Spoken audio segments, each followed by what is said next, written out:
Buenos días a todos y a todas. En nombre de SPOL, DP World, la Fundación para la Extensión Politécnica, CAPASEC, y nuestros aliados de conservación internacional y nuestras facultades de Ciencias de la Vida y nuestra Facultad de Ingeniería Marítima y Ciencias del Mar. Le doy la más cordial bienvenida al webinario por el Día Internacional del Manglar, que como saben lo celebramos el pasado 26 de julio, y que tiene por objeto crear conciencia de la importancia de los ecosistemas de manglares como un ecosistema único, especial y vulnerable, y así promover soluciones para su gestión, conservación y usos sostenibles.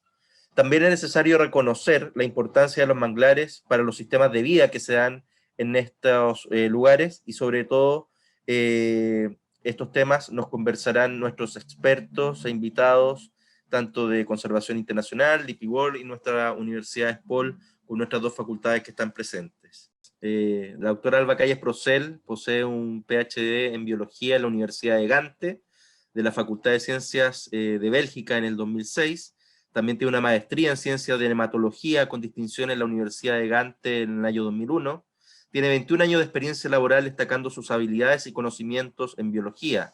Obtuvo varios reconocimientos, entre ellos un diploma por distinción académica al mejor profesor de la carrera de biología, y participó en SPOL Ciencia, obteniendo el tercer lugar como expositor de variabilidad interanual de Meioventos en playas arenosas del Ecuador el año 2009 al 2001.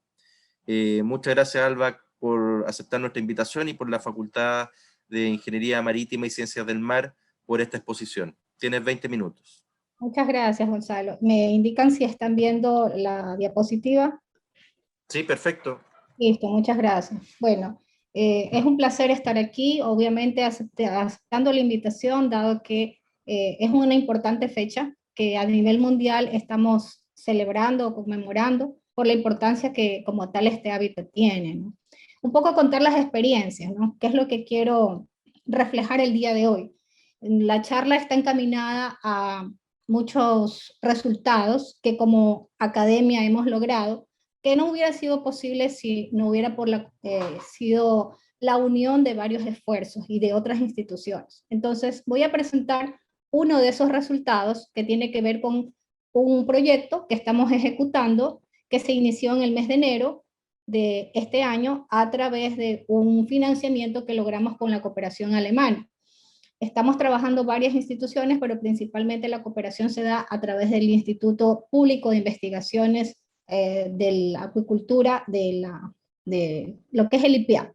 Entonces, este proyecto es sobre un manejo participativo con las comunidades de estos sitios denominados Ramsar, aquí en el estuario interior del Golfo de Guayaquil, en la zona de Don Goyo, porque queremos hacer una investigación que nos permita identificar o realizar una estrategia para la recuperación de aquellas especies de interés comercial, como tú ya mencionaste, alguna de las importancias que tiene como tal este hábitat. Voy a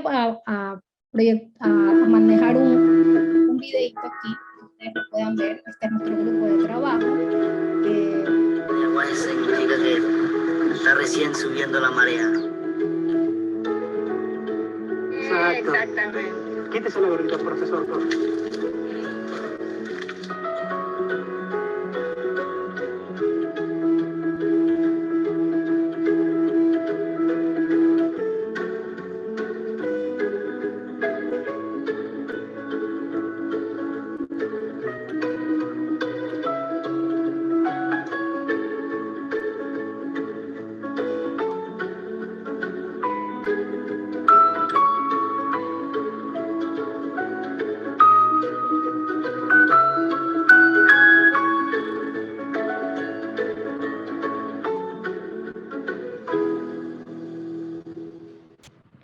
¿Cómo nace este proyecto? Bueno, este proyecto no es la suma de estos meses con los que hemos ido avanzando, sino porque ya desde el año 2019 empezamos, como dije, a unir fuerzas interiormente dentro del SPOL, junto con otras entidades también, con el apoyo de nuestras autoridades, por supuesto, en múltiples reuniones con las comunidades, en discusiones permanentes para saber qué era lo que nosotros necesitábamos desarrollar en conjunto con esas necesidades de las comunidades.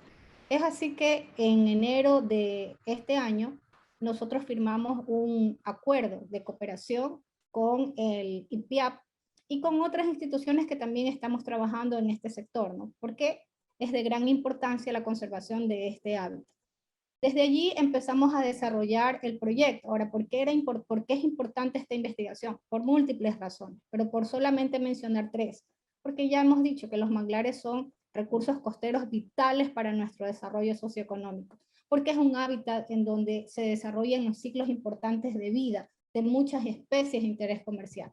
Entonces ahí fuimos viendo esa conjunción y a través de otros proyectos que también SPOL ha intervenido en la zona, nos dimos cuenta de que técnicamente el 91% del ingreso, la parte económica que manejan estas comunidades proviene de la recolección y pesca. Entonces es algo vital para las comunidades que haya un correcto manejo y una conservación del hábitat.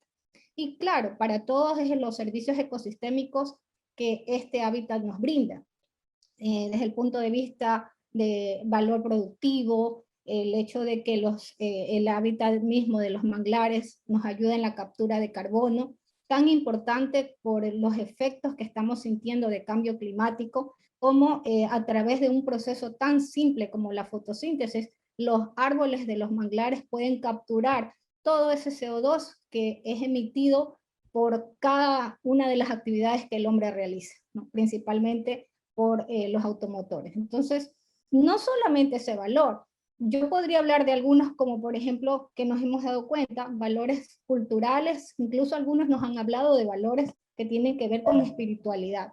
Entonces, como les dije, solamente mencionar uno de los cuantos. A medida que hemos visitado estos sitios, hemos visto que obviamente qué recursos provee el ecosistema. Ahí hay fotos de la zona de Balao, en donde nosotros en el año 2017, cuando estábamos realizando un trabajo de otros proyectos dentro del SPOL, veíamos cómo se están realizando capturas de medusas, algo que nosotros no habíamos estado acostumbrados a verlo, y que se está dando. Hay una empresa incluso dedicada a la exportación, una empresa china que está dedicada a la exportación de este recurso. Y bueno, la captura de otras especies como por ejemplo el bagre. ¿Qué más? Bueno, muy pocos conocíamos, quizás me incluyo, de que en esta zona del estuario interior del Golfo de Guayaquil podíamos observar y ver la presencia de este ejemplar de cangrejo azul, que normalmente siempre lo hemos relacionado con la zona norte del Ecuador, en la parte de Esmeralda, pero aquí en el Golfo también existe. Entonces, esta especie, Cardizoma crassum, también nos provee este tipo de recursos, de aprovisionamiento, que es un valor ecosistémico. Pero ya hablando concretamente de todas estas iniciativas que tuvimos, creíamos más conveniente el enfocarnos justamente en este recurso, en el cangrejo rojo de manglar. Porque esta especie como tal, los sitios occidentales, es altamente demandada. La consumimos bastante. ¿Y por qué quiero detenerme y explicar un poquito en este sentido? Porque todos los que hemos nacido en esta ciudad, conocemos que los cangrejos, como dice ahí el título, es el alma de la fiesta. Desde niños hemos estado relacionados con el consumir este crustáceo. Entonces, todo buen guayaquileño nace heredando, como dice aquí, una legendaria afición hacia el consumo de cangrejos. Este pequeño crustáceo de características únicas mantiene unidos lazos de amistad y familiaridad entre quienes viven en Guayaquil o visitan la perla del Pacífico. Y por qué no decirlo, cuando nosotros nos vamos por alguna razón al extranjero y pasamos un largo tiempo, ya estamos extrañando el consumir este crustáceo.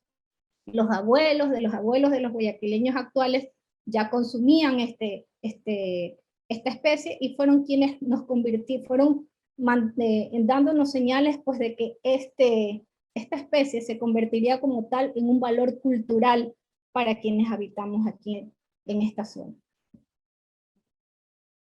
Pero ¿qué sucede? A pesar de que sabemos la importancia que puede tener este recurso para la economía local y la economía nacional también, incluso ahora se está exportando o se está intentando exportar carne de cangrejo. Pero ¿qué sabemos de la biología del cangrejo, del estado de manejo? Sí, hay esfuerzos. Las instituciones públicas como el IPIAP lleva años elaborando información, desarrollando datos alométricos, datos de morfología, datos del estado reproductivo, pero la población en general un poco no se ha logrado sincronizar con cuál es la idea de este rescate científico, de este rescate técnico. Durante la pandemia, esta fotografía que ustedes están viendo allí, es una fotografía que yo la tomé. Bueno, la mayoría de las fotos que ustedes están viendo aquí son tomadas por el proyecto, pero resulta que en plena pandemia yo compré un atado de cangrejo y me vino dentro del atado un ejemplar de hembra, cosa que es prohibido. La población común no lo sabe. Quizás las familias de las personas que trabajamos en esta área biológica sabemos la importancia de la conservación del recurso, pero la población quizás en general no. Ahora mismo vamos a entrar ya a una veda. Vedas con fines, en los primeros meses del año son vedas con fines de reproducción, y en este tiempo son vedas que, porque el animalito va creciendo, entonces va cambiando su exoesqueleto, y entonces se tiene que proteger de alguna manera a la población por el excesivo carbonato de calcio que ellos producen, que nos puede intoxicar. Entonces, en ese tiempo no hay consumo.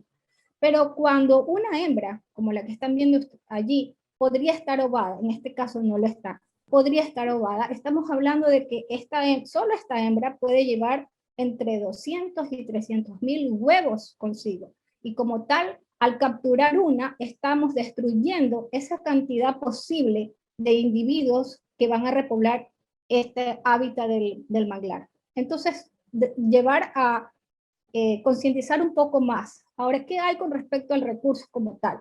En esta gráfica, que es parte de los resultados de un proyecto de investigación del SPOL, vimos pues que evidentemente en diferentes localidades del Golfo de Guayaquil, cada vez más, ¿qué nos dicen las comunidades como tal, los cangrejeros?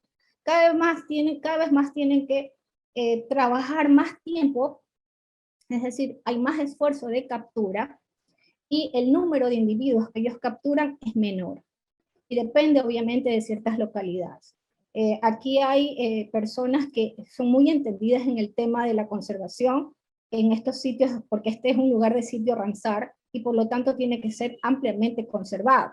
Pero quizás las políticas públicas de conservación, a pesar de los esfuerzos de las instituciones que están realizando, no logran todavía relacionar quienes son los que deberían cuidar el ecosistema, lograr ese tipo de concientización hacia como tal toda la población. No solamente estoy hablando de las comunidades que habitan allí, sino de todos quienes tenemos esa responsabilidad, ¿no?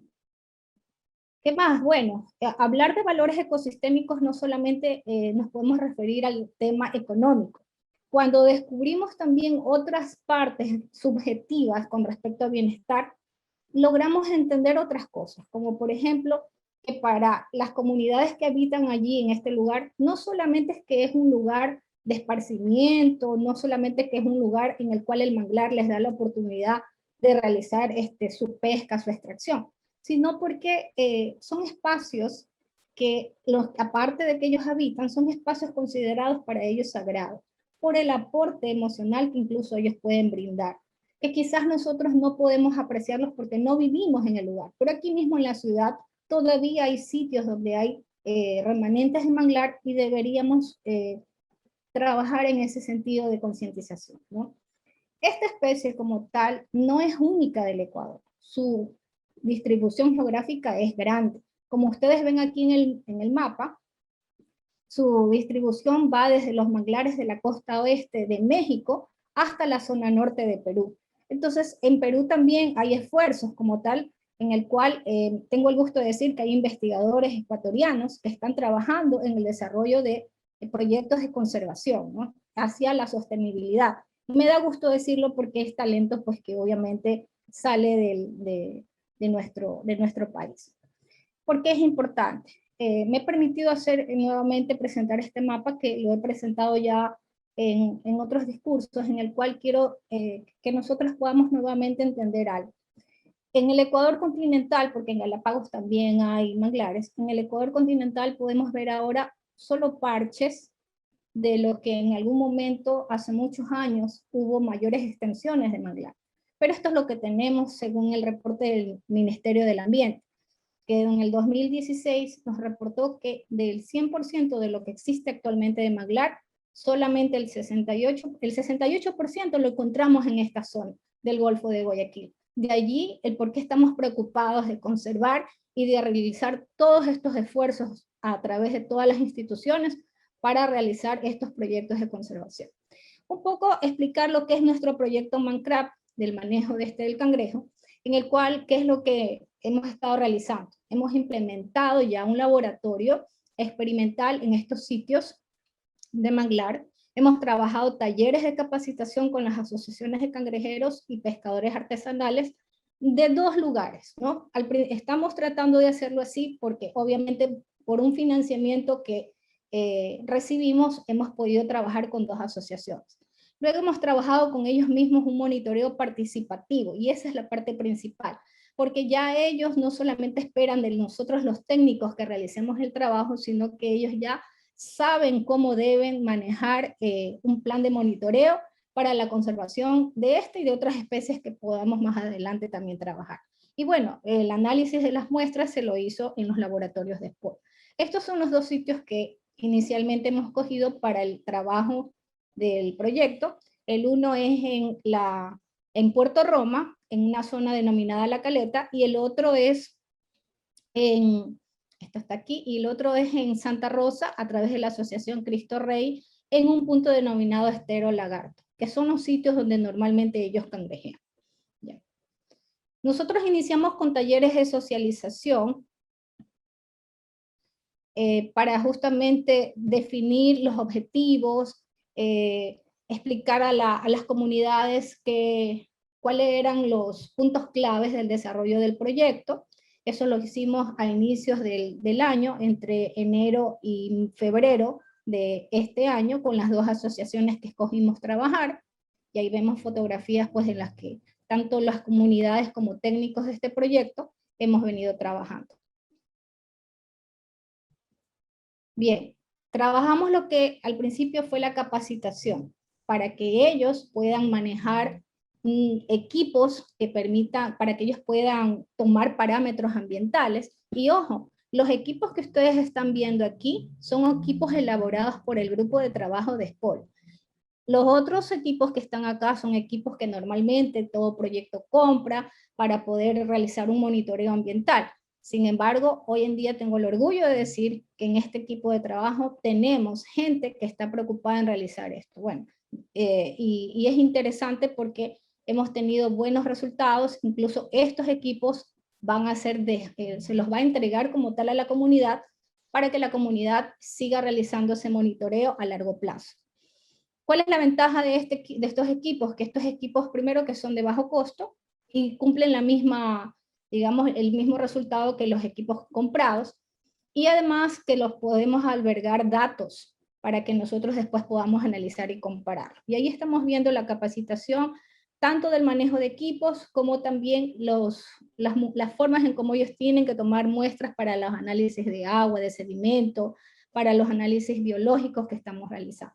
Ya en el muestreo participativo, los pescadores, ¿qué es lo que realizan? Bueno, su faena natural. Ellos son técnicamente biólogos de campo que realizan como tal a diario porque eso es su labor, ese es su trabajo. Pero ¿cuál es lo bonito o lo rescatable de este proyecto? Que no solamente ellos tuvimos, porque lo digo, tuvimos la oportunidad de aprender más bien de ellos. Porque nosotros no conocíamos, por ejemplo, de cómo ellos reconocían la ubicación de una hembra con la de un macho. Ellos lo reconocen por las pisadas que ellos tienen en las huellas, en los dactilos o en las uñas de los cangrejos. ¿Cómo reconocer cuándo es el tiempo hasta maduración del cangrejo? Ellos lo conocen. Entonces fue interesante intercambiar ese tipo de información ancestral con nuestra información técnica a la vez. Entonces ambos grupos aprendimos. Luego pues continuamos con otro tipo de muestreos para que ya esas muestras llevadas al laboratorio puedan ser analizadas y podamos correlacionar con el hábitat donde esta especie se desarrolla, ¿no? Muestras como para la determinación del fitoplancton, muestras pues de los parámetros que ya les había mencionado, y todo esto lo hicimos durante al menos 3 meses para que haya una buena capacitación y un correcto monitoreo por parte de las comunidades. De allí el tema de muestreo participativo. Ya en el laboratorio, ya me falta poco por el tiempo, yo sé que estamos atrasaditos. 1 minuto. Claro, gracias. Ya llevamos todas las muestras al laboratorio y obviamente tuvimos los resultados que planteamos en el objetivo original, ¿no? Pues determinar en cuál es el estado como tal de conservación de estos recursos. Y bueno, vimos eh, internamente ya con un trabajo de microscopio cómo todavía hay presencia en el sedimento de organismos como parte de la meiofauna que son bioindicadores de la calidad del sedimento porque le permiten una correcta oxigenación y una buena descomposición de la materia orgánica, que es la parte de donde conviven estas especies dentro del manglar, ¿no? Entonces vimos que hay una presencia de estos organismos, lo cual nos indica que que la calidad del ambiente todavía está bien, ¿no? Y bueno, también hicimos otro proceso más exhaustivo con respecto a la histología, es decir, los tejidos del cangrejo. Ahí tuvimos la participación muy buena, hubo una buena fusión de información entre los colegas del IPIAP y los laboratorios del SPOL con técnicos que pudimos desarrollar técnicas para la extracción de los órganos y el análisis. ¿Por qué? Porque en estas especies, al estar en ciertos ambientes, su nivel de acidificación es distinta y por lo tanto su proceso como tal para ya la parte técnica tuvimos que manejarla dentro de varias fases. Fue ensayo y error, hasta poder obtener, y hoy por hoy ya tenemos un protocolo establecido para lo que es el estudio histológico del cangrejo. Y estas son un poquito las fotografías que quiero compartir con ustedes, en donde podemos apreciar la anatomía interna, la parte histológica, lo que quizás hasta ahora no hemos podido ver de primera mano.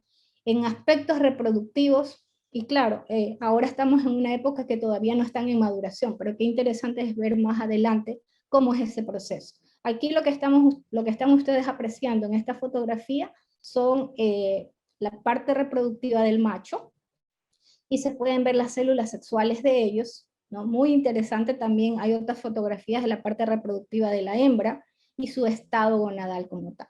Conclusiones. ¿Qué es lo que obtuvimos mediante este proyecto ManCrab en fusión entre SPOL y PIAP y sus esfuerzos por desarrollar este importante proyecto? Pudimos hasta el momento concientizar a las comunidades de estos dos sitios que escogimos sobre su importancia de por qué debemos proteger estos recursos, porque ya lo hemos dicho, nos brindan aprovisionamiento, que es lo que como valor ecosistémico nos da el manglar. Capacitamos a las asociaciones. ¿Para qué? Para que ellos continúen en un muestreo de investigación. ¿Para qué les sirve para ellos eso? Para su correcto plan de manejo, ya en estas áreas, en áreas donde ellos trabajan, que son áreas de concesión, ¿ya? Y entonces aprendieron a los muestreos biológicos, la toma de las muestras, el uso de los equipos como tal.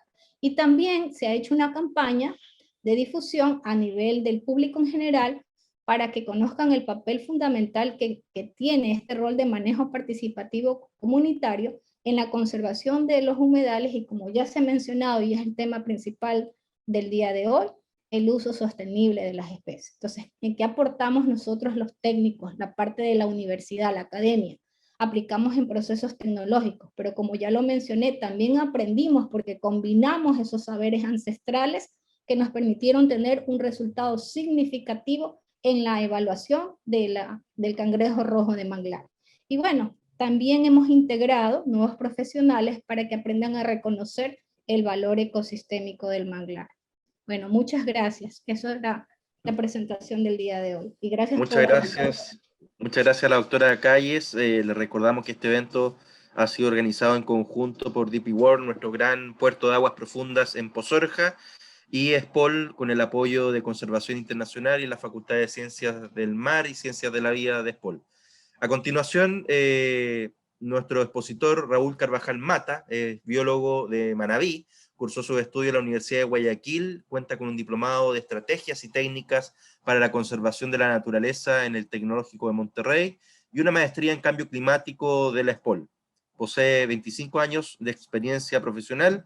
En la actualidad es gerente de manejo costero en Conservación Internacional Ecuador, y por su trayectoria profesional y contribución a la conservación, el 5 de junio del 2017 recibió el primer reconocimiento al mérito ambiental Eduardo Aspiazu Estrada, otorgado por la muy ilustre Municipalidad de Guayaquil. Le agradecemos su exposición a Raúl Carvajal y le recuerdo que este evento está alineado a los ODS 13 de Acción por el Clima, 14 de Vida Submarina y el ODS 15 de Vida de Ecosistemas Terrestres. Muchas gracias, Raúl, por aceptar la invitación.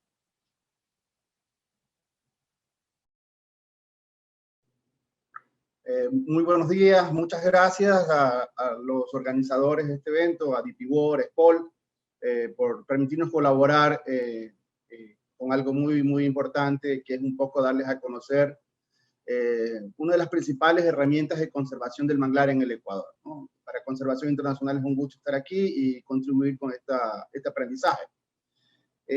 Alba ya un poco conversaba de un sitio Ramsar, que es Don Goyo, pero que a su vez también tiene una estrategia de conservación denominada Acuerdos de Uso Sostenible y Custodia del Ecosistema del Manglar.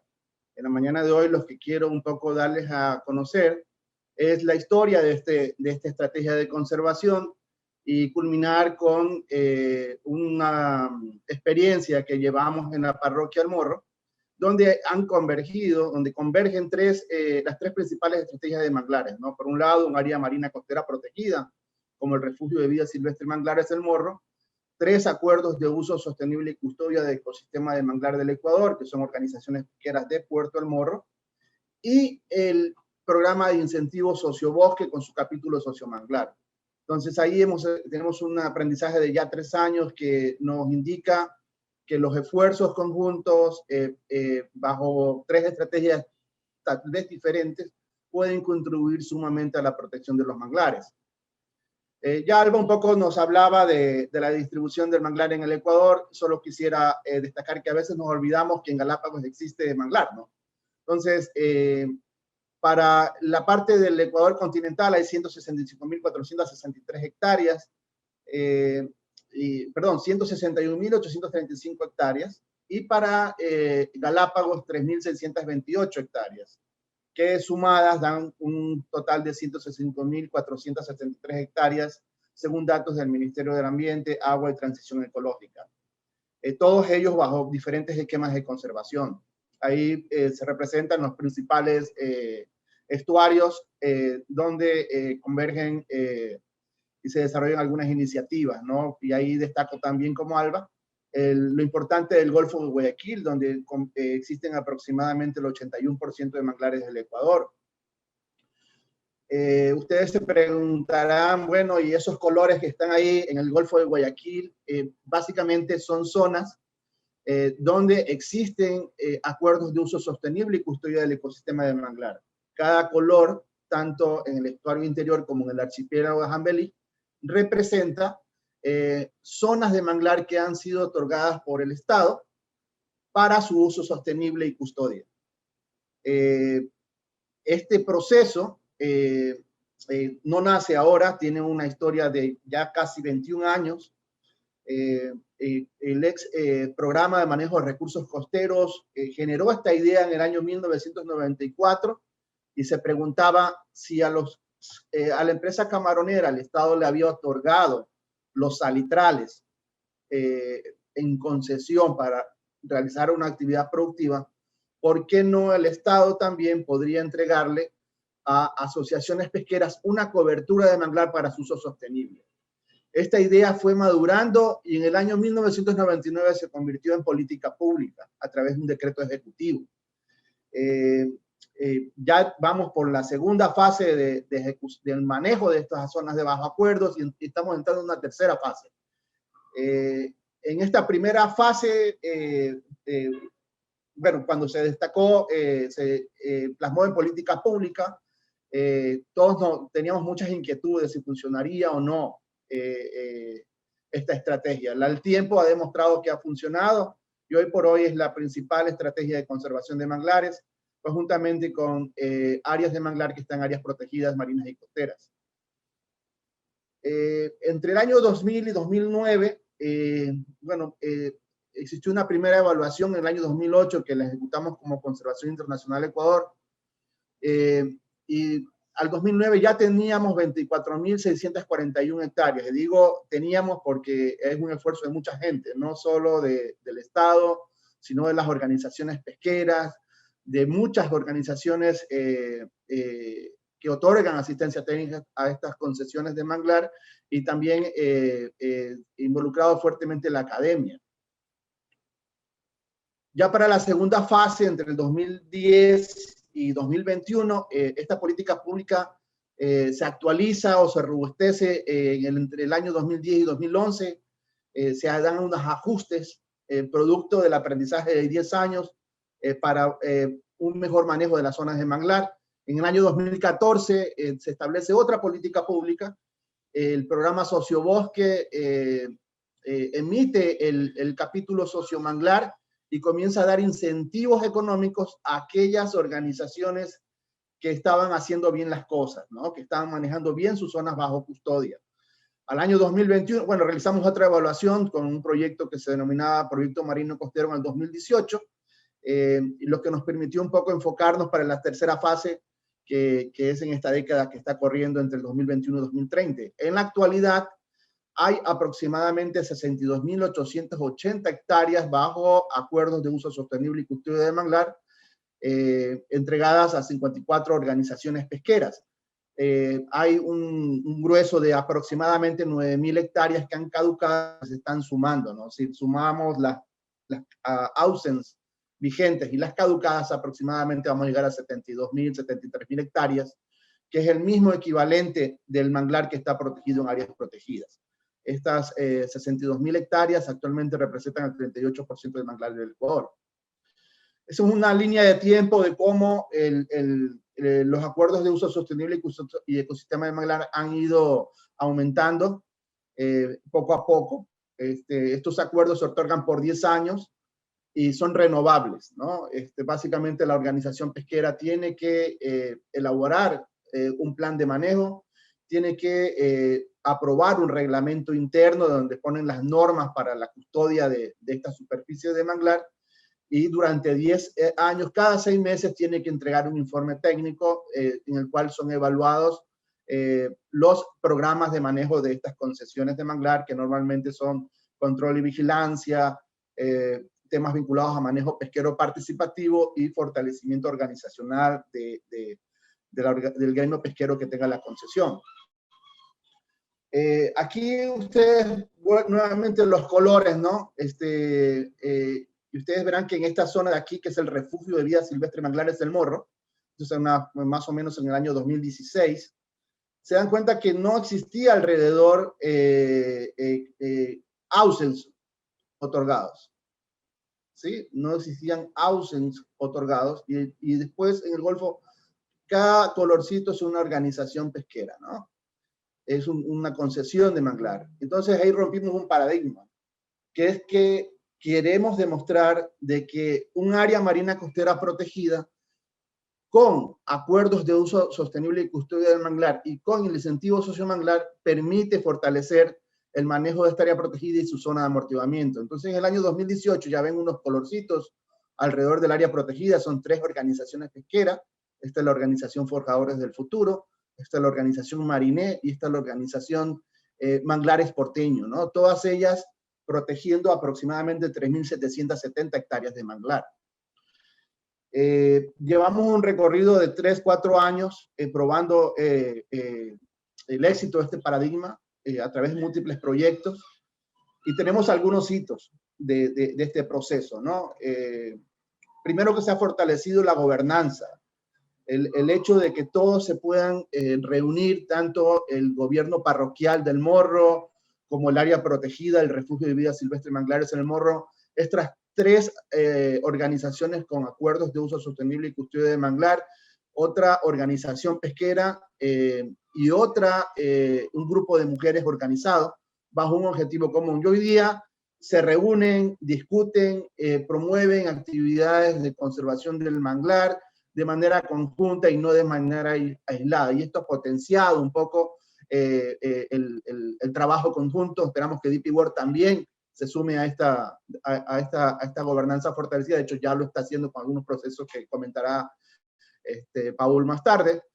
También se instauró la primera feria del cangrejo y rojo y concha prieta en Puerto del Morro. El GAT parroquial del Morro promulgó una resolución donde prioriza su gestión en los manglares y la gestión de esta área de esta feria que esperamos desarrollarla año a año. Estas 3 concesiones de manglar Los Hausen, como le indicaba, protegen 3.770 hectáreas, pero también están recibiendo al año $51.267 para el manejo efectivo de estas 3 zonas bajo acuerdos, por un lapso de 10 años. Hay un sistema de manejo pesquero que maneja el área protegida, que es un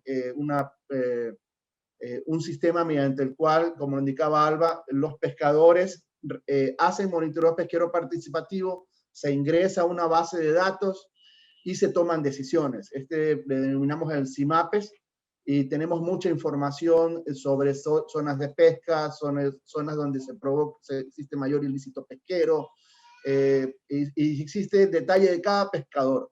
Estos pescadores, a su vez, fueron reconocidos por un registro pesquero oficial que tiene el área protegida, donde se le otorga exclusividad de pesca a 386 pescadores. Solo ellos pueden pescar en esta zona. Producto de todo este proceso que está fundamentado en la gobernanza, entre el año 2016 y el año 2021, se ha bajado la legalidad de captura de concha prieta, ¿no? Al inicio había un 40% de legalidad del ciento de concha prieta. De cada 100 conchas, 40 eran ilegales. Hoy, esa ilegalidad prácticamente no existe. Está en un 0.46%. Esto permitió que las conchas crezcan más y se vendan conchas más grandes. Y un ciento de conchas que costaba antes del 2016 $14, hoy se lo vende entre 16 a $20 e inclusive hasta $28 el ciento. Simplemente porque el tamaño de la concha se hizo más grande y es mayor atractivo para el mercado. Ahí trato de representar un poco cómo en esta línea de tiempo disminuyó la ilegalidad de concha prieta y cómo las conchas crecieron, ¿no? Los pescadores le llaman peinetas.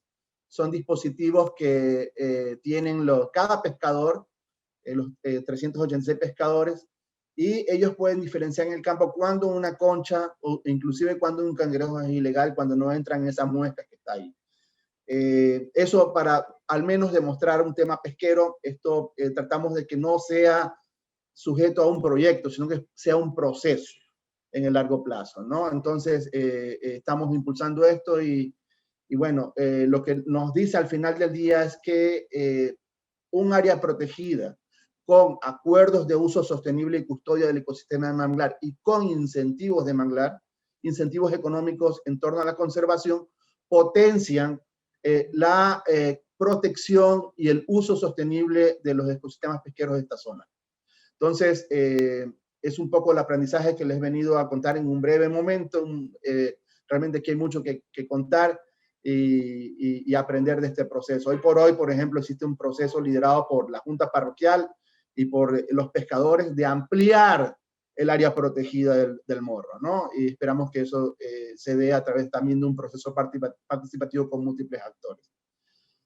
Muchas gracias y a las órdenes al final si tuvieran preguntas. Muchas gracias, Raúl, por el tiempo, por compartirnos esta experiencia. Les recordamos a todos los invitados que el contacto con cada uno de los expositores también se va a poder dar de manera posterior para profundizar los temas que han planteado. Y para continuar con las presentaciones técnicas, tenemos con ustedes a Andrea Reyes Chejín, quien se graduó en la Universidad de Toronto, Canadá, en el año 2017 por medio de una beca de Universidad de Excelencia para estudio de posgrado otorgado por el Gobierno Nacional de Ecuador a través de CENESID. Su formación de pregrado es de bióloga marina en la Universidad de Concepción de Chile. En 2018 se unió a la Facultad de Ciencias de la Vida como docente y luego fue nombrada coordinadora de la carrera de Biología. Le agradecemos a Andrea y a la Facultad de Ciencias de la Vida por esta presentación y la experiencia en reforestación y ecosistemas asociados. Listo, voy a habilitar mi micrófono. ¿Sí me escuchan, no es cierto? Perfecto. Gracias, Gonzalo, por la introducción y en realidad gracias por la invitación. El día de hoy voy a hablar un poco de las estrategias de reforestación de manglar y de los servicios ecosistémicos asociados. Un poco como ya lo venían mencionando Raúl y Alba, La importancia de los manglares y de este tipo de ecosistemas, la verdad es de que es sumamente clave para la salud de muchas comunidades y de ciudades y en realidad de la salud del planeta en general.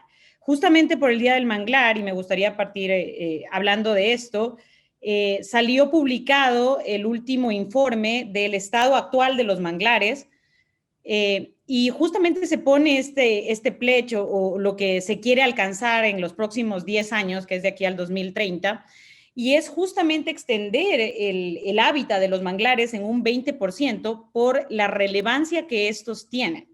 ¿Sí? Entonces, como ya se ha mencionado antes, los servicios ecosistémicos que estos entregan son claves para la salud en general de los ambientes y de la población en general.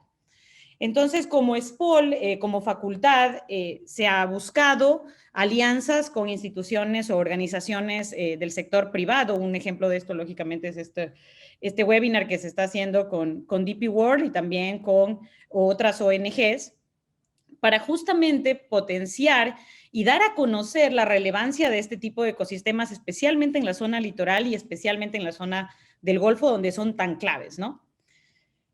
¿Por qué salió la duda el deseo de incentivar la protección de los manglares? Es porque sabemos que el estado actual de estos en los últimos 50 años ha disminuido, depende del sector, en unos lugares más que otros, entre un 30 y 50%. Entonces, lógicamente, esto desata o activa ciertas alarmas de decir, bueno, hay maneras y se puede incentivar el uso sostenible de este tipo de ecosistemas que sabemos son tan relevantes para las comunidades que viven o dependen de ellos, ¿no?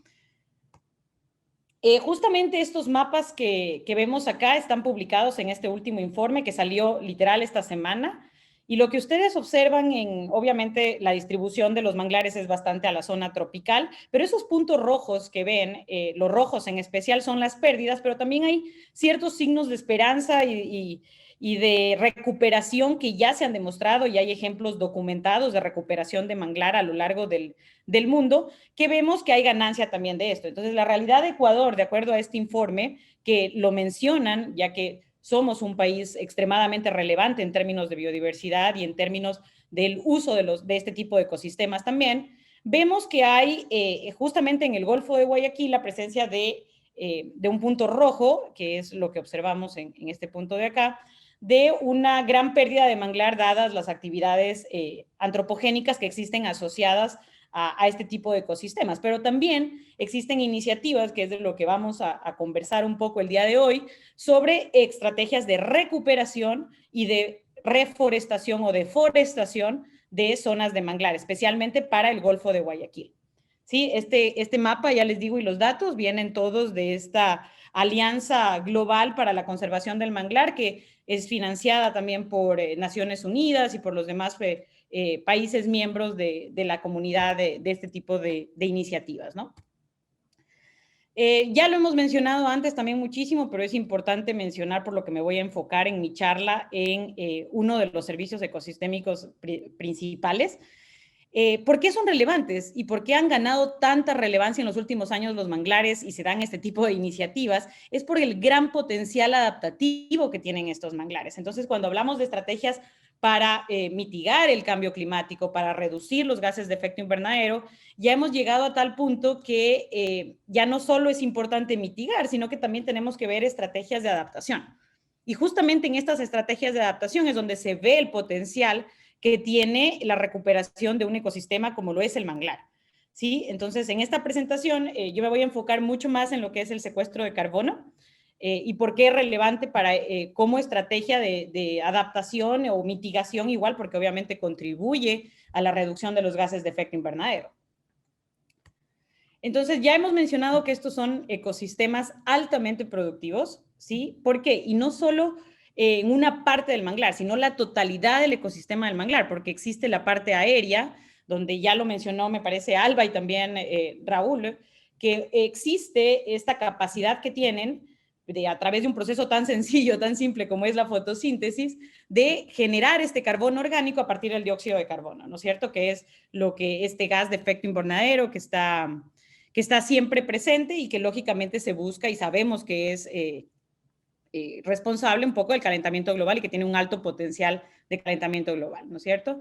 Y también, lógicamente, está la estructura o lo que no vemos del manglar, lo que está dentro del suelo, en sus raíces, que también tiene un potencial de captura de carbono bastante alto. Entonces, ¿por qué el manglar es un ecosistema altamente productivo? Hay una base ecológica para esto y hay una base fuerte que demuestra que necesita de carbono, pero a su vez es un sumidero del mismo. Entonces, lo mantiene, lo utiliza, es muy eficiente y lógicamente eso también lo hace vulnerable a ciertos cambios de temperatura, de mareas, de precipitación, que puedan alterar la estructura en general de este tipo de ecosistemas. Sabemos también de varios estudios que los humedales como tal son ecosistemas altamente productivos. ¿Por qué? Porque dentro de sus ciclos biogeoquímicos de la interacción con los nutrientes, con el nitrógeno, con el fósforo, con el carbono, dado a que tienen esta permeabilidad y cambian de estar cubiertos con agua, tienen este nivel fluctuante de agua, les da esta capacidad de, ya les digo, ser altamente productivos. Entonces, cuando se tienen que tomar medidas de conservación, lógicamente uno de los ambientes que más se debe proteger, porque aparte tienen, más allá de su interacción de carbono, está lo que mencionaban antes son tan, para la parte de pesca artesanal, muchísimo. Entonces, lógicamente eso influye mucho en las decisiones de decir, ok, el manglar es algo que se debe conservar. Sabemos de estudios previos que el almacenamiento de carbono en los manglares, ya sea sobre la tierra o la aérea que le podemos llamar o la subterránea, en comparación con otros ecosistemas, es significativamente mayor la cantidad de carbono que pueden acumular. Y hay, como lo mencioné antes, una razón de por qué este tipo de ecosistemas son más eficientes en la transformación de carbono o de transformarlo en nueva biomasa, por cómo se constituye un manglar. Basta con ver imágenes del Golfo de Guayaquil y vemos que hay una alta presencia y que se ve que son ecosistemas extremadamente productivos. Entonces, existe una contribución fuertísima de los manglares a nivel ecológico de relevancia. ¿Y por qué me estoy deteniendo un poco en esto? Y me gustaría darle mucha énfasis a esto, porque a la hora de justificar iniciativas de reforestación o de protección, es justamente en esto la justificación lógica para hacerlo. ¿Sí? Está demostrado, no hay dudas de esto porque hay varios estudios y eso lleva un poco a lo que es la tendencia en conservación ahora, que es el manejo adaptativo y decir, ok, ¿qué me está diciendo la ciencia? Y cómo la ciencia está tomando un rol mucho más marcado en ciertas decisiones de manejo que antes era exclusiva de las personas encargadas de hacer las políticas de manejo, ¿no? Entonces, eso es algo muy bueno que ha ido cambiando en los últimos años y que obviamente como SPOL, como facultad, como institución, queremos ser parte y contribuir a ese cambio, ¿no? ¿Cuáles son los métodos? Y aquí un poco entra lo que hemos trabajado como facultad con estudiantes a través de los sistemas de prácticas empresariales o proyectos de materias integradores, en primero determinar cuáles son los métodos para calcular el carbono secuestrado en distintos ecosistemas, en este caso enfocarnos en los ecosistemas de manglar, y hay varias maneras de hacerlo, ¿sí? Pero obviamente hay unas que son más eficientes y de menor costo y que puedan involucrar a la mayor cantidad de personas posibles. Entonces, dentro de estos tres tipos, el de biomasa, el de cálculo de biomasa, es el que más se utiliza para demostrar o para evidenciar el potencial de secuestro de carbono de un determinado ecosistema. En este caso, en el manglar existe exactamente lo mismo. Está la determinación por above ground biomass o la biomasa que se calcula sobre la aérea y la subterránea, y también existe la determinación del carbono orgánico del suelo, el que está disponible en el suelo como tal.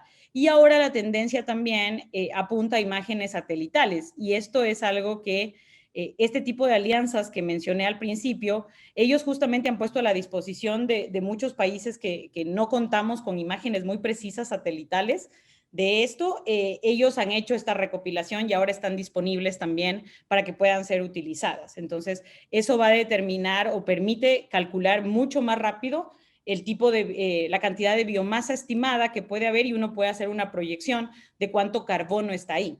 ¿Y por qué esto es relevante? Porque a donde apunta esto es algo que muchos de ustedes deben de estar familiarizados, que es los bonos de carbono, los famosos bonos de carbono, que ya tienen un componente económico también de tratar de cuantificar y de ponerle un valor monetario a este tipo de servicio ecosistémico, que es el tema de secuestro de carbono en un ecosistema determinado.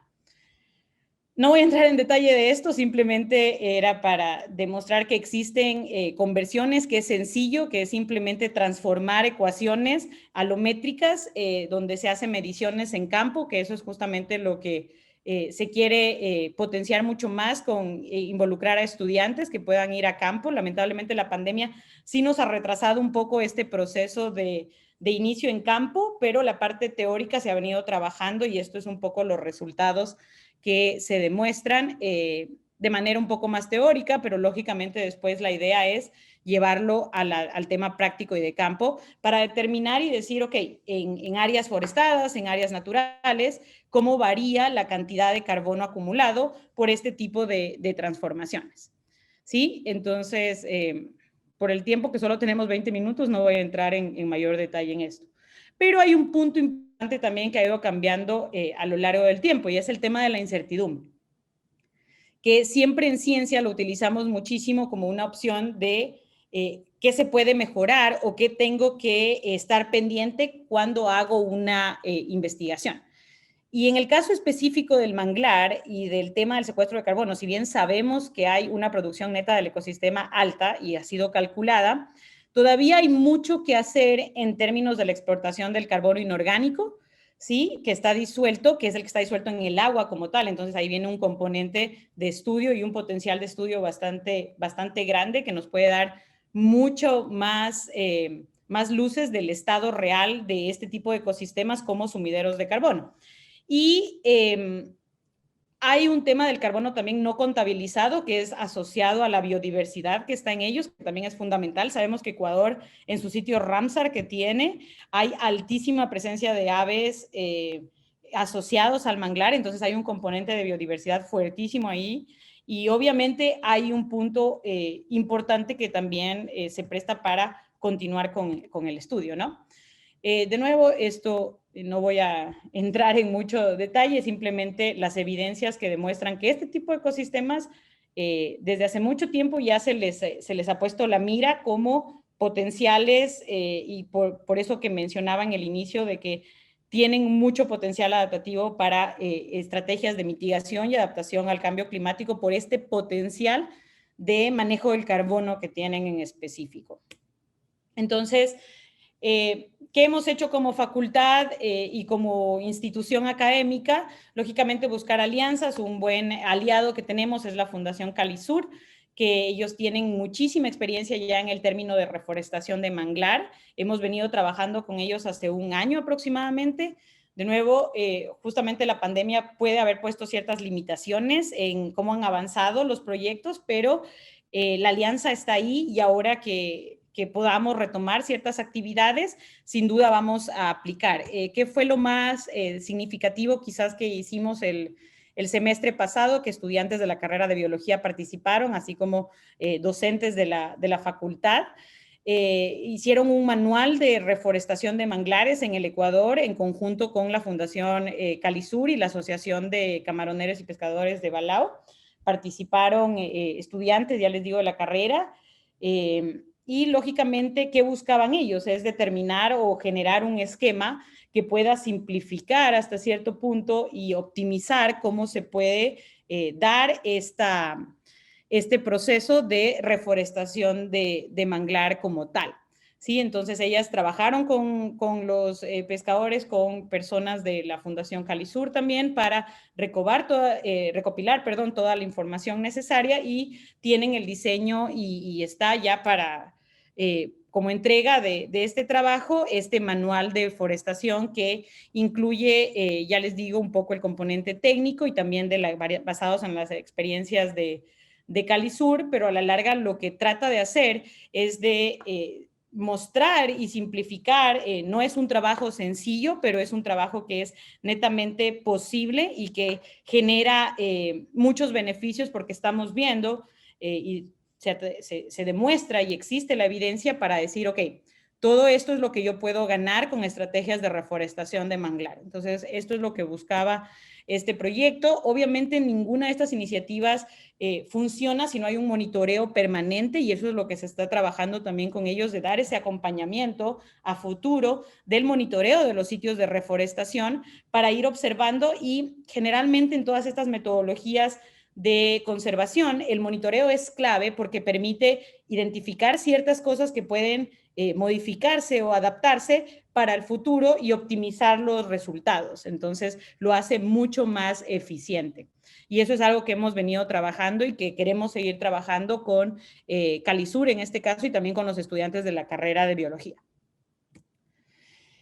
De nuevo, para concluir, y con esto termino la presentación con estos temas que son muy, muy relevantes, es qué nos está diciendo la ciencia ahora en términos de qué podemos hacer o cuál es el potencial que se observa, y es en el caso del manglar específicamente lo que no vemos del manglar, ¿sí? Lo que está en el suelo. Entonces, ya en los últimos 10 años, la mayoría de publicaciones que vienen de cómo funciona o cómo es el flujo del carbono dentro de estos ecosistemas, nos están diciendo que hay que ponerle más ojo al suelo, a las raíces y a lo que está pasando bajo tierra, por el proceso de descomposición, las interacciones con microorganismos que están dentro de ellos y el potencial que existe dentro del fango. Obviamente, es esencial también la parte aérea de los manglares, es más sencilla también la estimación de dióxido de carbono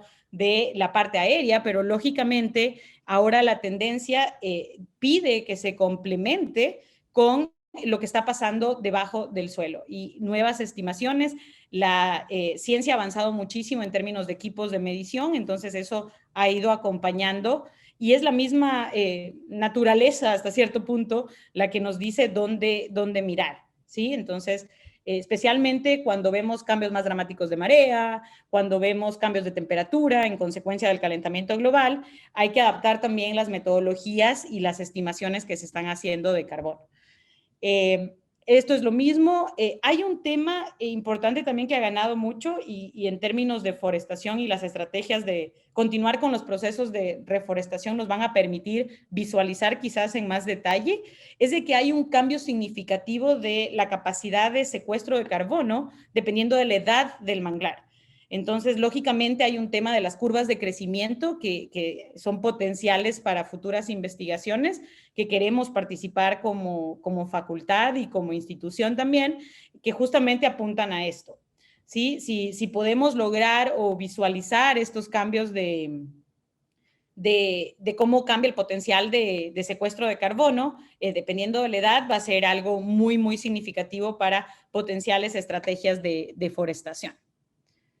¿Sí? Entonces, simplemente para concluir, y espero estar bien en el tiempo, obviamente es urgente el tema de protección de manglares, especialmente con los potenciales de restauración. Esta es una imagen que viene exclusivamente de este manual que les digo que salió publicado esta semana, entonces es bastante relevante. Y eso sería mi participación en esta sesión. Gracias por la invitación de nuevo y nada, pues esperamos seguir trabajando juntos en esto. Muchas gracias, Andrea. Les recuerdo que este evento está totalmente alineado a los ODS 13, 14 y 15 y organizado en conjunto con DP World, empresa que está desarrollando el puerto de Aguas Profundas, que ya está operando y está en un proceso de crecimiento permanente en la zona de Pozorja y también impulsando importantes iniciativas precisamente para la recuperación del manglar. Para hablar de las iniciativas y de la experiencia de DP World tenemos una presentación conjunta entre Paul Simbal, que es economista bilingüe, máster en sostenibilidad y emprendedor gastronómico. Actualmente se desempeña como coordinador de sostenibilidad de DP World y también ha trabajado en el Centro de Asuntos Públicos y Corporativos Corp Affairs y Cervecería Nacional. Lo acompaña Daniel Villafuerte Bermúdez, que es ingeniero ambiental, con 15 años de experiencia laboral en la actualidad, es coordinador ambiental de DP World Posorja, y dentro de la compañía realiza diferentes actividades a favor del medio ambiente, como programas para prevenir, controlar y mitigar los impactos ambientales. Además, se destacó como supervisor en la Corporación para los Recursos Naturales Corena, y en el Ministerio de Ambiente, la unidad de minería, fue especialista en calidad de recursos naturales. Nuevamente, gracias a nuestros aliados y coorganizadores de DP World y a todos los expositores. Les recordamos que pueden dejar sus preguntas en el chat o enviarlas por mensaje directo, que luego de esta presentación haremos una ronda de preguntas y también seguramente se reforzará ese importante diálogo que se ha dado en el chat entre distintos expertos. Muchas gracias, Paul y Daniel. Los escuchamos. Están muteados.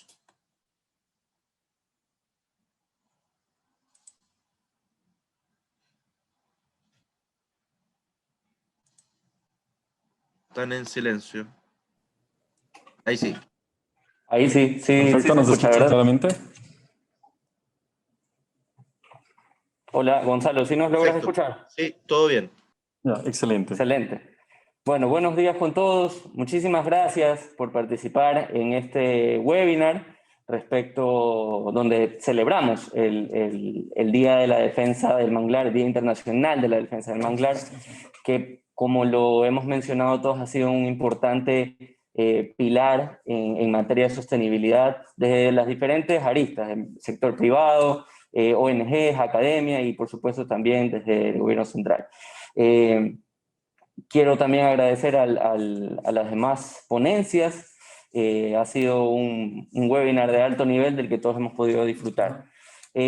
Para empezar nuestra presentación, vamos a hacer lo vamos a dividir en algo muy sencillo. Voy a empezar yo mencionando un poco respecto a DP World, qué es lo que está haciendo, un poco el business case, el caso de éxito que hemos logrado, no solamente aquí en Ecuador, sino también a nivel global, para luego entrar en materia de lo que es el programa Sembrando Vida, que lo lidera efectivamente DP World en las comunidades locales, para el cual Daniel me va a exponer bastante al respecto. Entonces, bueno, para iniciar,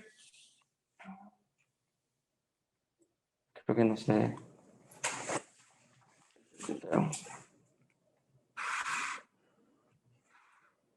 Ahí está, ya, ahora sí. DP World es una empresa que tiene sede central en el estado de Dubái y a partir de ahí ha tenido una estrategia de crecimiento muy importante, como ustedes lo ven en las diapositivas, está presente en más de 60 países, con más de 128 operaciones globales. Esto quiere decir que la compañía tiene una influencia importante sobre el comercio marítimo internacional que actualmente dinamiza en un 90% la economía mundial. En el año 2016, la compañía recibe la concesión para poder operar el puerto de aguas profundas de Posorja por 50 años, con una inversión absolutamente privada de $1.200 millones, en las que resalta el puerto de aguas profundas per se, nuestro canal de navegación, nuestra carretera, que forman parte del proyecto multipropósito de DP World, acompañado de nuestro centro logístico en Durán. Aquí pueden ver una imagen de lo que es nuestro puerto actual, con el que se puede visualizar un poco el impacto que tiene este proyecto a nivel empresarial, pero que también impacta de manera importante sobre las comunidades locales, particularmente sobre Posorja, El Morro, la isla Puná. Y desde aquí ya empezamos a vislumbrar un poco el accionar de DP World y su relación con los manglares. Pero aquí queremos hacer una pequeña pregunta. Con lo que hemos dicho, una empresa privada, operadora logística global, ¿qué relación pueden tener con los océanos y el cambio climático per se? Pues la pregunta es bastante sencilla. Al estar en un negocio muy dependiente de los océanos, el operar en el largo plazo depende mucho en sí de que estos océanos sean saludables. Y desde aquí empezamos nosotros a identificar una necesidad en torno a los manglares. Como compañía tenemos una postura de llegar a 2030 y bajar nuestras emisiones de carbono en un 28% y en 2050 llegar a la carbono neutralidad. Desde aquí van saliendo algunos programas y planes en específico para la reducción de las emisiones. Hablamos de tecnología específica para optimizar la operación de la compañía, pero también estrategias que permitan secuestrar emisiones de carbono, que como lo han mencionado en este foro, es uno de los grandes beneficios que tiene el manglar. Y nosotros, al ser una unidad de negocio relativamente nueva, estamos desarrollando de forma pionera dentro de DP World la conservación de los manglares con este fin. Hay otras experiencias también de arrecifes de coral en Caucedo y bueno, así la compañía se ha nutrido de esta experiencia. Esto nos ha permitido también generar alianzas estratégicas como esta, como este webinar, con la academia, con SPOL, con Conservación Internacional como organización no gubernamental y demás actores relevantes en la protección de estos ecosistemas. Esto, como se ha explicado, esto lo va a pasar un poco rápido porque ya lo han explicado ampliamente, inmediatamente repercute positivamente en las comunidades por todos los servicios que se reflejan en cuanto a servicios ecosistémicos, lo delicioso que son los cangrejos, los ceviches de concha, todo eso lo podemos disfrutar gracias a este ecosistema y al resto de sus beneficios. Y únicamente para ya entrar en materia de lo que DP World están realizando en torno a los manglares, es poder, en este mapa, que es muy parecido al que presentó Andrea hace unos momentos, es de las zonas de manglar que en el mundo DP World tiene cercanías con esos ecosistemas. Entonces, definitivamente este ecosistema se transforma en un pilar importante de la sostenibilidad como negocio. Somos 11 unidades de negocio a nivel global que cuentan con 270.000 kilómetros de manglar dentro de sus áreas de influencia. Desde aquí nace el proyecto Sembrando Vida y ahí le voy a ceder la palabra a Daniel para que nos cuente un poco más de lo que ha sido este proceso de siembra y de conservación del manglar. Perfecto, gracias Paul. Buen día con todos. Bueno, yo voy a hablar un poco sobre el proyecto que ha encaminado DP World, que tiene el nombre Sembrando Vida. En primer lugar, vamos a hablar sobre el caso de éxito de siembra de 65 hectáreas que tenemos. ¿Cómo surge este proyecto? Bueno, en junio de 2017, en su entonces, la Subsecretaría de Gestión Marina Costera da a concesión el manglar a favor de DP World para implementar el Plan de Mitigación y Remediación Ambiental, donde se encuentra ubicado la área de forestación. Esta área se encuentra ubicada en la isla Puná, en el norte de la isla Puná, cercano a la comunidad de Zapote. ¿Qué consideraciones tuvieron para hacer la siembra? En primer lugar, una vez obtenida la concesión de manglar a favor de DP World realiza un convenio con Fundación Calisur. Fundación Calisur, Comunidades Aliadas del Litoral Sur, tiene una amplia experiencia en la siembra de manglar. Tiene la expertise, ha sembrado más de 1.600 hectáreas alrededor del territorio ecuatoriano. Con ello, DP World aprovecha su experiencia y ejecuta esta forestación. ¿Qué requerimientos se necesitan para que el área haya sido escogida ahí? 1, que haya remanente de regeneración natural de mangle. 2, que el sustrato, el sedimento sea adecuado. Y una de las más importantes, que el flujo y reflujo de mareas sea idóneo, no sea tan fuerte para que las plántulas puedan pegar.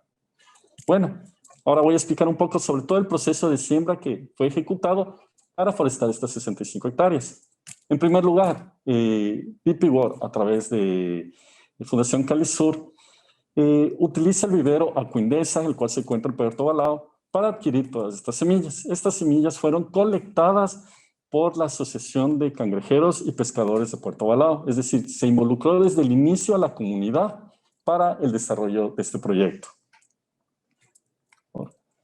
Bueno, ¿cómo se clasifican estas semillas? Semilla por semilla se tiene que hacer una inspección visual donde se valide que no haya astillamientos ni perforaciones. Este es un indicador de que puede haber plagas como tal y pueda dañar el resto de semillas ya preseleccionadas para hacer la siembra. Posterior a ello, entramos a la etapa de germinación. Fundación Calisur tiene una experiencia amplia en la siembra de mangle rojo, Rhizopora mangle. ¿Por qué? Es una especie que es predominante en las zonas bajas de manglar. Puede permanecer un ciclo completo de marea debajo del agua y favorece su crecimiento. Crecen alrededor de 1.5 a 15 metros de altura.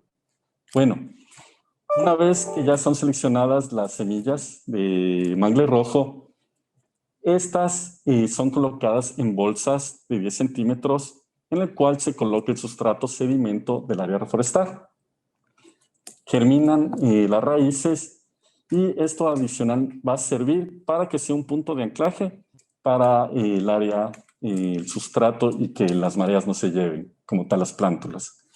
Adicional a ello, se hacen monitoreos en la etapa de germinación donde se mide la altura de las plántulas, los nódulos, el número de hojas y con ello se valida el estado de salud de estas plántulas como tal.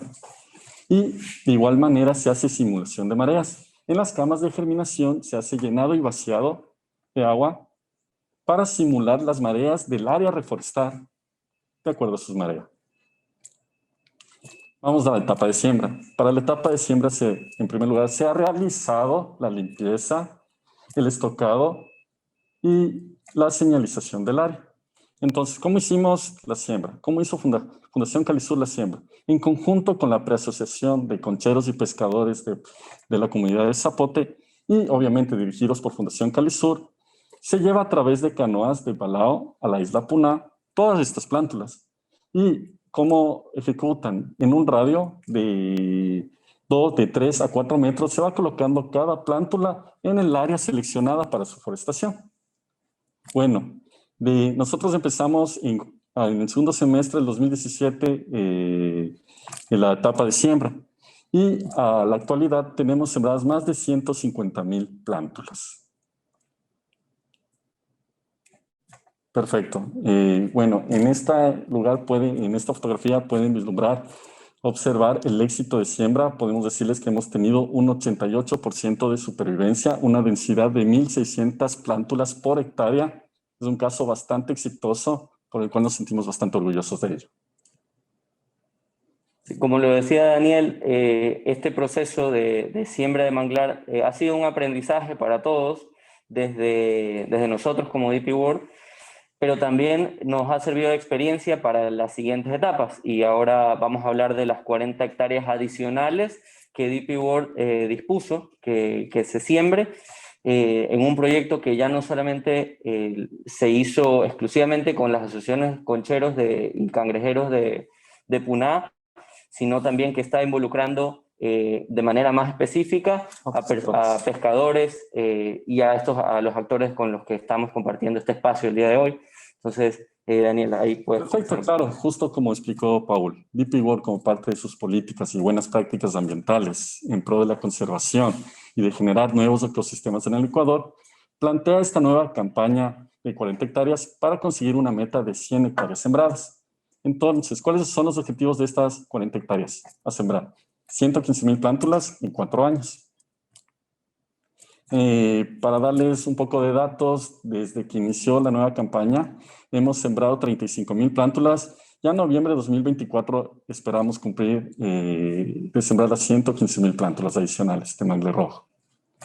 ¿Dónde se encuentra ubicada estas nuevas áreas de forestación? Bueno, ¿cómo fue escogida el área? Se realizó inspecciones conjuntas con la Unidad de Patrimonio, con personal del Refugio de Vida Silvestre Manglares del Morro, igual personal de la ONG Conservación Internacional, gente de la comunidad y nosotros. Se involucró mucho más a la comunidad en ello. La primera área está ubicada dentro del Refugio de Vida Silvestre Manglares del Morro, cercano a la isla Manglecito. ¿Por qué fue escogida esta área? Porque cumple las condiciones necesarias. Tenemos ya remanentes de regeneración natural, un sedimento adecuado, un sustrato como tal adecuado y el flujo y reflujo de mareas idóneo para ello. Cabe considerar, y es interesante, que esta área tiene el potencial para poder hacer una forestación de 100 hectáreas. Por eso nos gustó mucho esta área para poder sembrar. Sí, y que de cierta manera favorece a aquellos pescadores artesanales con los que hemos trabajado, porque también entendemos que son zonas más cercanas a su tarea, ¿no? Entonces, todo esto es parte del proceso de involucramiento, de relacionamiento, para que el éxito de esta iniciativa sea mucho mejor, o sea, que se pueda maximizar el beneficio en función de los objetivos y las expectativas de cada actor. Que tenemos. Las otras 30 hectáreas de manglar se encuentran contiguas al área que ya hemos tenido éxito de siembra. Como les comenté, tuvimos una densidad de 1.600 plántulas por hectárea y un porcentaje de supervivencia del 86%. Entonces nos asegura que vamos a tener una forestación segura en esas 30 hectáreas, lo cual nos gusta bastante y obviamente ayuda a la conservación del ecosistema y al desarrollo de las comunidades. Correcto. Nuestra presentación es bastante sencilla, pero más bien lo que queremos ahora es transmitir un mensaje no solamente de concienciación respecto a los ecosistemas de manglar y hacia su preservación, sino más bien queremos dar a conocer este proyecto que, como les digo, dentro de DP World ha sido una experiencia pionera y que ya se comparte con unidades de negocio de Dubái, de India y otras, donde hay gran potencial de desarrollar el manglar, y lo que buscamos es cada vez sumar más actores para que este proyecto, por supuesto, gane mayor relevancia y mucho mayor impacto. No sé, Daniel, si tienes más que comentar. No, sin más agradecerles a todos. Agradecerles a todos por este espacio y cualquier pregunta estamos abiertos. Todos estamos abiertos para contestarlas. Muchas gracias al equipo de DP World, nuestros aliados para este webinario organizado en conjunto. Bueno, ya hemos escuchado distintas presentaciones, sabemos que son ecosistemas altamente productivos los manglares, que son una fuente de alimentación importante para todo el sistema de vida que se da en estos espacios, importante para el secuestro de carbono también hacia el futuro, la biodiversidad y todo el proceso de fotosíntesis que se va dando en el ecosistema del manglar. Tenemos algunas preguntas que están en el chat, algunas ya fueron respondidas para que puedan ser ampliadas. Una pregunta, yo sé que Alba la respondió, si aquí la puede ampliar para todo el público. ¿Qué periodo de vida se estima que tiene el Lucidis occidentalis en cuanto al tiempo en que llegan a su talla y cosecha? Ya hay una respuesta, pero si la puede ampliar para todos los asistentes. Bueno, se han hecho investigaciones, ¿no? Hay pocas iniciativas realmente relacionadas al estudio del ciclo de vida de Lucidis, puesto que, como ustedes comprenderán, dentro de su fase de desarrollo, lo que se ha podido inicialmente trabajar es el estadio larvario. Entonces se ha podido determinar ciertas fases de ese ciclo de desarrollo, pero se ha utilizado varios marcadores, por ejemplo, para saber con qué están correlacionados.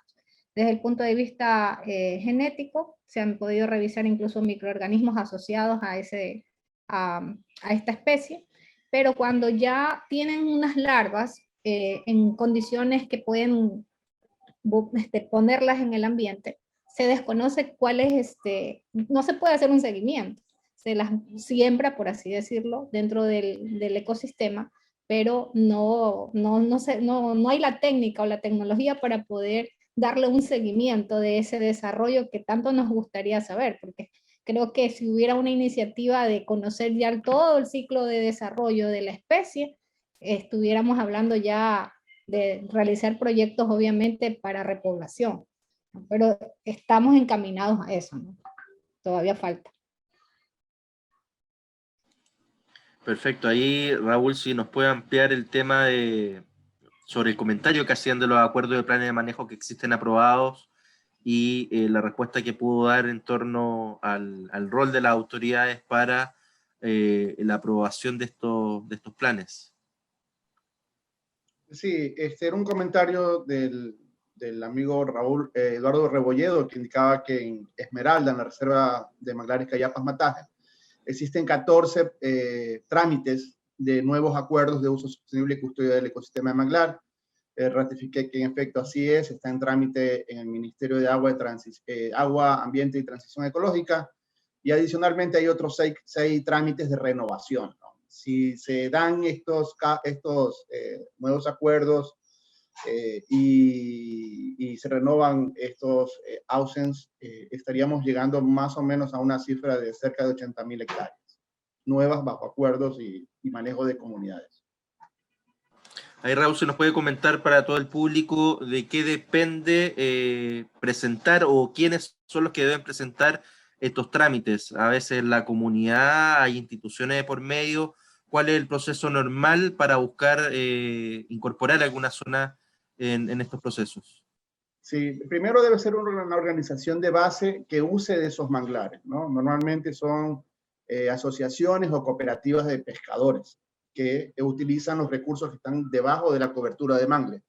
Luego tienen que completar un expediente, básicamente demostrar que tienen una directiva vigente, tienen que tener un plan de manejo, que es sencillo, realmente son como 25 páginas de esa zona bajo acuerdos, tienen que tener una resolución en asamblea de la organización donde se ponen de manera clara ciertos sanciones en caso de infringir, cómo proceder en el manejo del área, ¿no? Y otros trámites pequeños vinculados de los socios, y esto se envía al Ministerio del Ambiente y ahí continúa el proceso, ¿no? Normalmente el ministerio luego hace inspecciones de campos para comprobar que efectivamente este grupo de usuarios utiliza esa zona de manglar bajo custodia.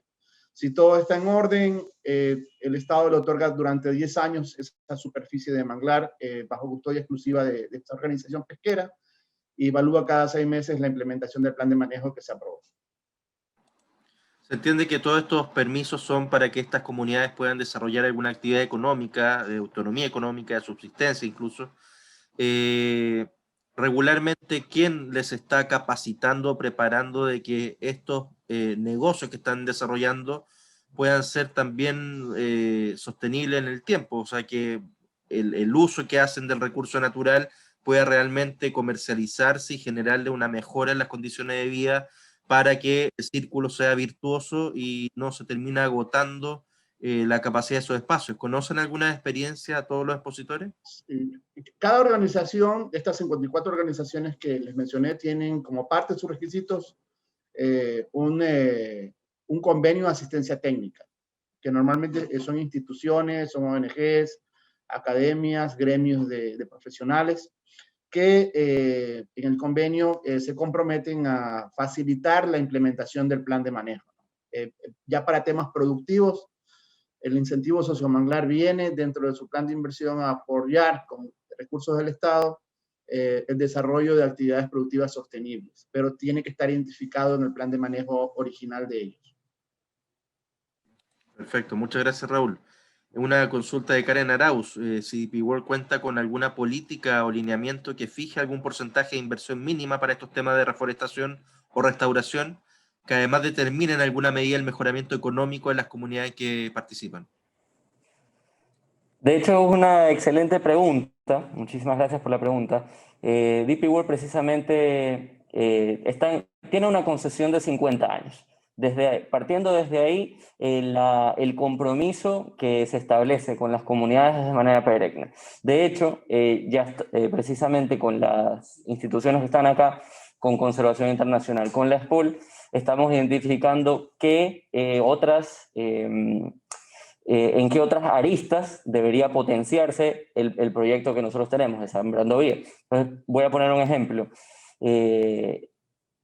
La expectativa de tener un vivero de manglar en las comunidades es absolutamente amplia y conectando con la respuesta que dio Raúl hace un momento, es la manera también de que generen recursos de manera autosostenible, porque no se trata de depender de una institución en particular, sino que de esa articulación nazcan proyectos que sirvan para que se mantenga en el tiempo estas iniciativas. Al mismo tiempo, más allá de la reforestación y del trabajo en sí en materia de los manglares, también tenemos otras aristas donde damos mucho soporte a los pescadores a nivel de que puedan formalizarse y ejecutar sus tareas de manera segura. Particularmente hemos apoyado a más de 75 pescadores en las comunidades de Puerto del Morro y 75 de Pozorja, 150 en total, para que puedan obtener cursos OMI que les permiten a ellos obtener sus permisos de pesca. Ahí también aprovecho muy rápido para agradecerle al GAT del Morro, que también siempre está colaborando activamente con CI con nosotros en la comunidad.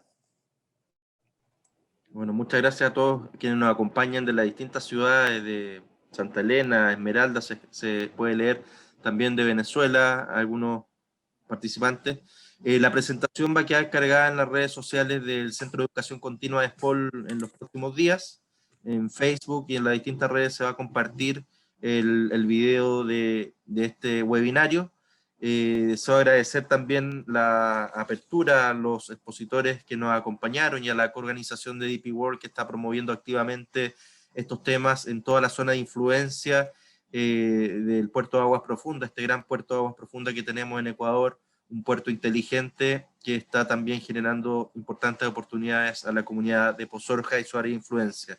Le agradecemos a todos quienes nos acompañaron y estaremos prestos también para colaborar desde la academia, desde SPOL, permanentemente en todos los proyectos en estas materias a través de nuestras distintas facultades, y también puedan acceder a los beneficios de Capasec, la plataforma virtual de formación para Latinoamérica de nuestra Fundación Politécnica.